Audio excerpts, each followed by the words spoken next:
అందరికీ నమస్కారం. శ్రీనివాస్ చెప్పే కథలకు మీ అందరికీ స్వాగతం.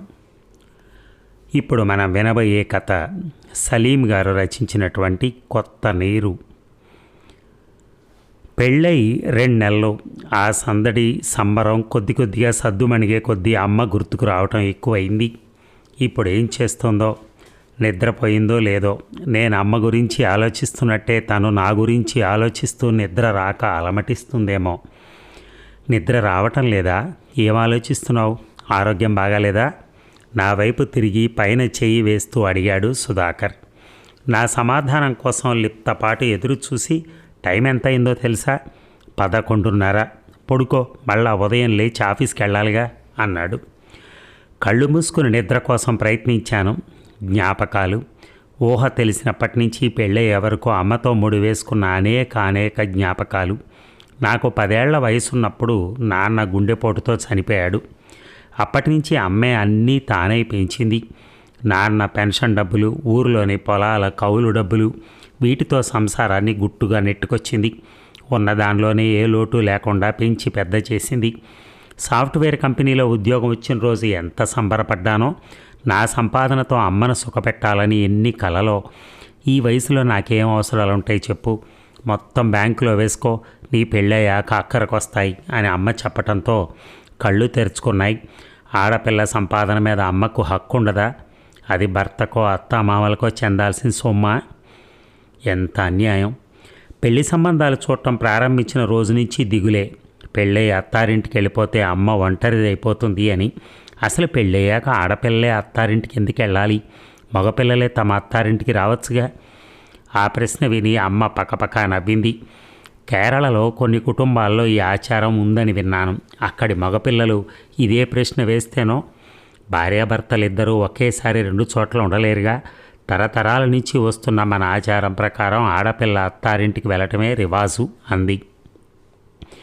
అట్లాగైతే ఇల్లరికం అల్లుండే చూడమ్మా, నేను నిన్ను వదిలి ఎక్కడికి వెళ్ళను అని అమ్మను కౌగిలించుకుని కన్నీళ్లు పెట్టుకుంటే, పిచ్చి పిల్ల అంటూ అమ్మ మురిసిపోయిన జ్ఞాపకం. రాత్రి 2 దాటాక కొద్దిగా నిద్ర పట్టింది. ఉదయం 6ంటికే సుధాకర్ తట్టి లేపాడు. అమ్మకు జ్వరం, లేచి పనులు చేసుకునే స్థితిలో లేదు. ఈరోజు వంట పని నీదే. ఆఫీస్కి 2 రోజులు సెలవు పెట్టు. నువ్వు నాన్న కలిసి డాక్టర్ దగ్గరికి పిలుచుకెళ్ళండి. అమ్మని జాగ్రత్తగా చూసుకుంటావుగా అన్నాడు నా కళ్ళల్లోకి ప్రేమగా చూస్తూ. చలి జ్వరంలా ఉంది, వణికిపోతోంది. ఒంటిపైన మరో దుప్పటి కప్పి కాఫీ కాచిచ్చాను. తలనొప్పిగా ఉంది అంటే అమృతాంజంతో నుదుటి మీద మసాజ్ చేశాను. వంట పని, సుధాకర్కి, ఇంజనీరింగ్ చదువుతున్న మరిదికి లంచ్ బాక్సులు కట్టించాను. సాయంత్రం ఆఫీస్ నుంచి సుధాకర్ త్వరగా వచ్చేశాడు. తండ్రి కొడుకులు కలిసి అత్తగారిని డాక్టర్ దగ్గరికి పిలుచుకెళ్లారు. బ్లడ్ టెస్టులు రాసిస్తే చేయించారు. మరిది మెడికల్ షాప్కి వెళ్ళి మందులు, బ్రెడ్డు కొనిచ్చాడు. నాకెందుకో చప్పున అమ్మ గుర్తొచ్చింది. ఇక్కడ అత్తగారికి జ్వరం వస్తే సేవలు చేయడానికి ఎంతమంది ఉన్నారో. నేను, ఆమె భర్త, 2 కొడుకులు. అమ్మకేమైనా అనారోగ్యం చేస్తే చూసుకోవటానికి ఎవరున్నారు? ఆ ఆలోచనకే గుండె మెలిపెట్టినట్టు అనిపించింది. మగపిల్లవాడిని కన్నందుకు అత్తకు రాజభోగాలు, ఆడపిల్లని కన్నందుకు అమ్మకు ఏకాంతవాసమా? మేముండే కూకట్పల్లి నుంచి అమ్మ ఉండే మలక్పేట ఎంత దూరం అని? 1 గంట ప్రయాణం అంతే. అయినా అమ్మను రోజు వెళ్ళి చూసుకోవటానికి వీల్లేదు. కూతురుగా నాకేం బాధ్యతలు ఉండవా? పెళ్ళయ్యాక జీవితాంతం అత్తామామలకు సపర్యలు చేయటమేనా? అమ్మా నాన్నల్ని పట్టించుకోవాల్సిన అవసరం లేదా? అత్తగారికి జ్వరం తగ్గింది. ఆ రోజు ఆఫీస్కి వెళ్ళాక అమ్మకు ఫోన్ చేశాను. ఎలా ఉన్నావు తల్లి? అల్లుడు గారు బాగున్నారా అంటూ పలకరించింది. నువ్వెలా ఉన్నావమ్మా అంటే, నాకేం తల్లి, నిక్షేపంగా ఉన్నాను అంటూ నవ్వింది. అమ్మ గొంతులో ఏదో తేడా, ఎప్పట్లా ఉత్సాహం లేదందులో. నీరసంగా, లేని ఓపిక తెచ్చుకుని మాట్లాడుతున్నట్టుగా. సాయంత్రం ఆఫీసు వదిలేక నేరుగా అమ్మ దగ్గరికి వెళ్ళాను. మంచంలో పడుకొనుంది. నన్ను చూసి లేవబోయి, అమ్మా అంటూ బాధతో మెలికలు తిరిగిపోతూ నా వైపు చూసి ఇబ్బందిగా నవ్వింది. ఆమె కుడికాలు బోధకాలులా వాచిపోయి, ఏం జరిగింది అన్నాను మంచం చివరన కూర్చుంటూ. నిన్న ఉదయం స్నానానికని బాత్రూంలోకి వెళ్ళి జారిపడ్డాను. కొద్దిగా కాలు బెణికింది అంతే. మూవు రాశాలే, తగ్గిపోతుంది అంది. నిన్న ఉదయం పడితే నాకెందుకు చెప్పలేదు? కోపం, బాధ మిళితమై అడిగాను. చిన్న విషయమే కదమ్మా, నీకు చెప్తే అనవసరంగా కంగారు పడతావని. అది చిన్న బెణుకులు అనిపించటల్లా ఫ్రాక్చర్ అయి ఉంటుందన్న అనుమానం. ముట్టుకుంటే చాలు నొప్పి అంటోంది. కాలు కింద పెట్టడానికి వీల్లేనంత నొప్పి. నిన్నటి నుంచి ఏం వండుకుందో ఏమో. పని మనిషి కూడా లేదా. ఒంటరి దాన్ని నాకెందుకమ్మా పని మనుషులు? ఇంత వండుకోలేనా? ఈ కాసిన గిన్నెల్ని తోముకోలేనా అంటోంది. ఏమీ తినుండదు, అడగడం కూడా అనవసరం. తిన్నానని అబద్ధం చెప్తుంది. అందుకే వంటగదిలోకి వెళ్ళి ఉప్మా చేసి పెట్టాను. కాఫీ తాగించాక ఆటోలో ఆసుపత్రికి తీసుకెళ్ళాను. నా అనుమానమే నిజమైంది. సన్నటి ఫ్రాక్చర్ ఉందని ఎక్స్రే చూసి చెప్పారు. కట్టు కట్టించుకుని మందులు తీసుకుని ఇంటికి పిలుచుకొచ్చాను. చాలా పొద్దుపోయింది తల్లి, అల్లుడు గారు ఎదురు చూస్తుంటారు, ఇక వెళ్ళు అంది.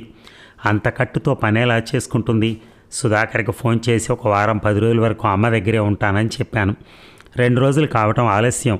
మీ అత్తగారు ఏమనుకుంటారోనే అంటూ అమ్మ సణుగుడు. ఆడపిల్లలకి కన్నవాళ్ళకి ఇన్ని భయాలో.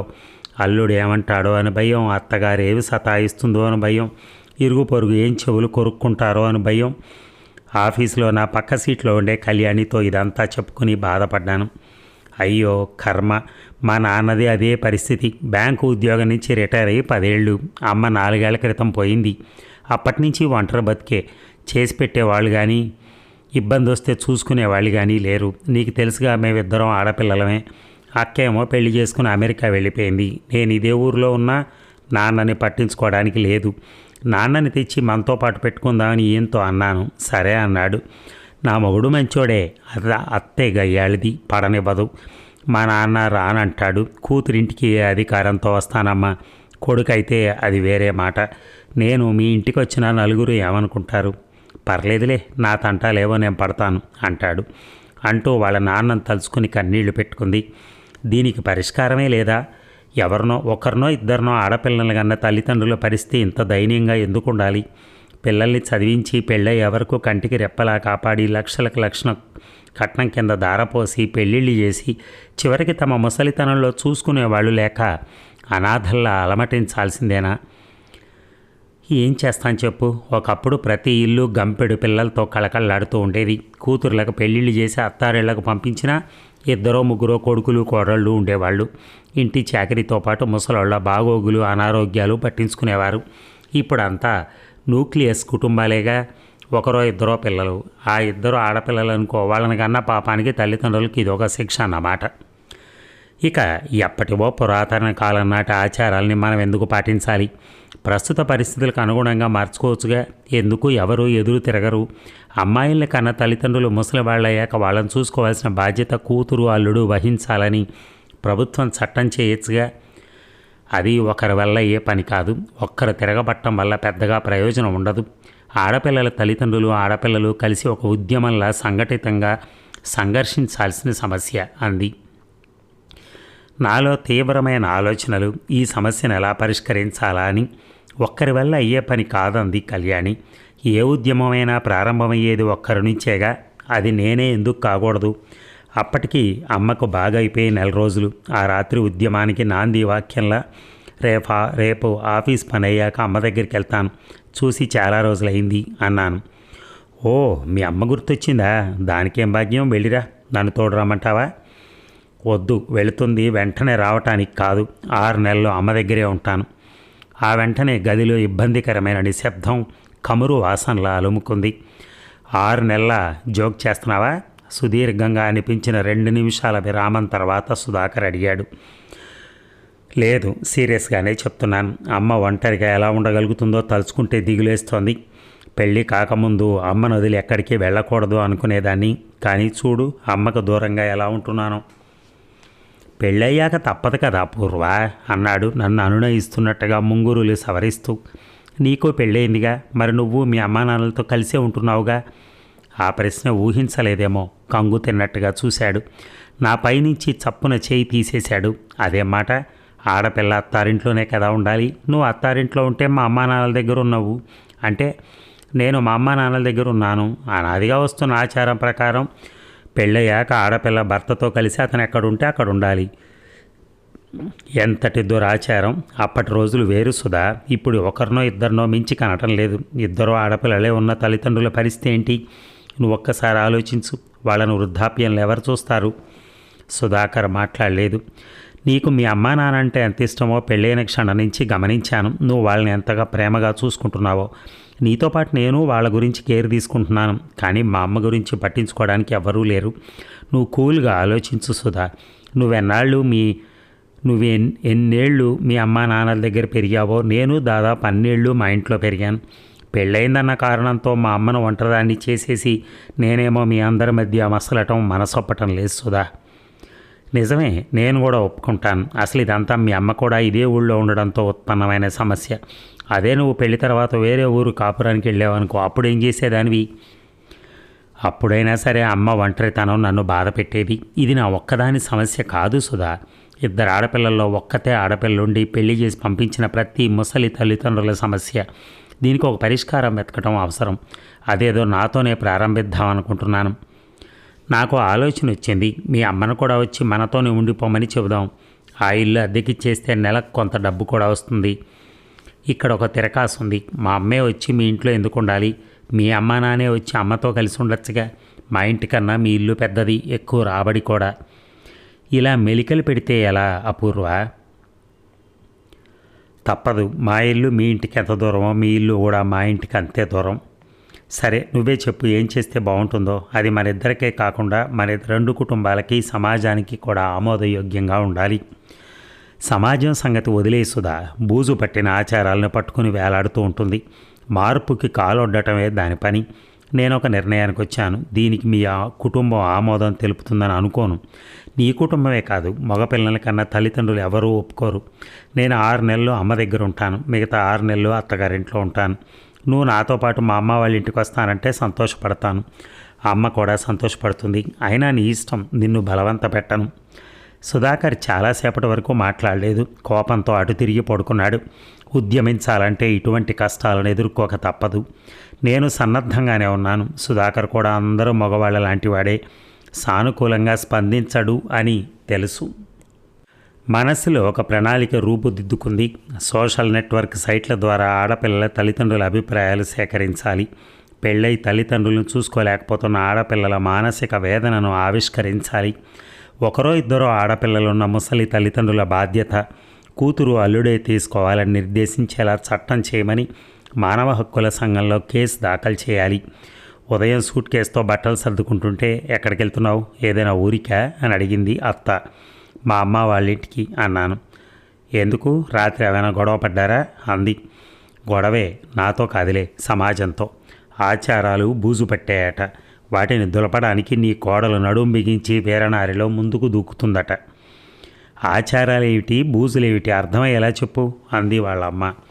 పెళ్ళయ్యాక ఆడపిల్లలే అత్తారింటికి ఎందుకు వెళ్ళాలి అని ప్రశ్నిస్తోందమ్మ నీ కోడలు. నేను 6 నెలలు మా అత్తారింట్లో ఉంటే తను 6 నెలలు తన అత్తారింట్లో ఉంటుందట. ఉద్యమం తెస్తానంటోంది ఎగతాళిగా అన్నాడు సుధాకర్. అవ్వ, ఎవరైనా వింటే నవ్విపోతారు. ఇదేం చోద్యం? నీ పెళ్ళానికి ఏమైనా పిచ్చి పట్టిందా? అందుకే అన్నాను, మనకు ఉద్యోగం చేస్తున్న అమ్మాయి వద్దురా అని. విన్నావా? మార్పు కోసం పోరాడిన వాళ్ళందరూ ఇటువంటి సమస్యలన్నింటినూ ఎదుర్కొని ఉంటారు. నేను వీళ్ళకేమీ సమాధానం చెప్పదలుచుకోలేదు. కాలమే సమాధానం చెప్తుంది. నేను అనుకున్నది సాధించి తీరుతానన్న పూర్తి నమ్మకంతో అమ్మ వాళ్ళింటికి బయలుదేరాను. ఈ కథ ఆంధ్రభూమి దినపత్రిక 30 నవంబర్ 2013లో ప్రచురితమైంది. అదండి, నిజంగా ఒకటి మాత్రం వాస్తవం. ఇక్కడ ఒక్కళ్ళే ఉండి అక్కడ ఒక్కడే పిల్లలుంటే, ఆడపిల్ల కానీ మగపిల్లాడు కానీ, అలా ఉండటం వల్ల ఇక్కడ మగపిల్లాడు అక్కడికి వెళ్ళినా ఈ అమ్మకి బాగలేకపోతే ఇక్కడికి రావాలి. అలాగే అక్కడ అత్తగారికి బాగలేకపోయినా ఈయన కూడా కదలాలి. కదిలితేనే అక్కడ ఆమెను చూసినట్టుంటుంది, ఇక్కడ ఈమెను కూడా చూసినట్టుంటుంది. ఇద్దరు ఆరోగ్యాలు మంచిగా ఉంటేనే కదా ఏదైనా. సో అలా పాజిటివ్గా కనుక ఆలోచించినట్టయితే సమస్య ఎటువంటి వైపుకి వెళ్ళదు, మంచిగానే పోతుంది. Thank you.